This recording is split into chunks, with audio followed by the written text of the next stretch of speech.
新闻一开始，咱来看这金华城的案件。目前郭文迪是受押禁见，在1月头一届以证人的身份，传台北市政府市长林清盈和迄当时的台北市副秘书长李德全了后，台北地检署今早起呢是第2届提审台北市政府市长潘金星，也搁在以证人的身份传台北市政督发局长林周平来厘清案情。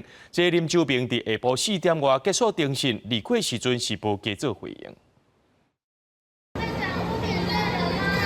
前外头甲底裤台北市前副市长潘金星早起第2届提审，看起来表情轻松，行路检比车。下晡潘金星委任律师到北所入境。带冰豆浆。他有被提诉吗？那他状态还就侦查内容就不便多说，谢谢。北检持续侦办金华城案，第10月头一届以证人身份传台北市前副市长林清盈，也甲当时担任台北市副秘书长李德全了后，12搁再以证人的身份传前台北市督发局长林周明说明。柯文哲说今年3、4月还知道前往整容地狱800人，你相信吗？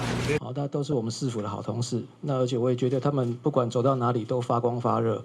好，那因应办案的需要，那这个北检或相关单位传他们去，看起来也遵守法令的规定，好，所以并不会有什么复仇客联盟。根据了解，李德全捌伫公文批注提醒郭文迪用这奖励有小发生这个问题，检方11已经传李德全作证，希望查清楚规个决策过程。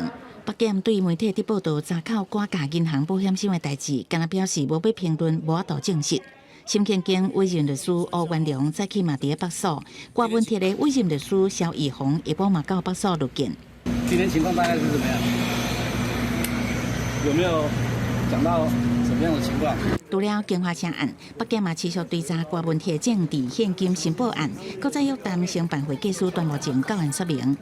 当时真的是漏报吗？不过郭文迪因为金华城案，互人羁押禁见，民众党前秘书长谢立功以后有认罪协商，引起支持者不满，要求开除谢立功。民众党秘书长周如修表示，无清楚谢立功伊的想法基础为倒来，并不是说没有做的事也要认，这不是所谓认罪协商的概念，已经具体陈述的。我觉得这个部分就展现一个态度，或者他们需要。来进一步说明的，那就把它说清楚。我觉得这是比较好的诉讼策略。谢瑞光认为郭文迪有需要说明的，都详细讲清楚，争取各界认同，安尼才当反手为攻。民众党中评会是表示，有收到党员的申诉，会立案调查。记者综合报道。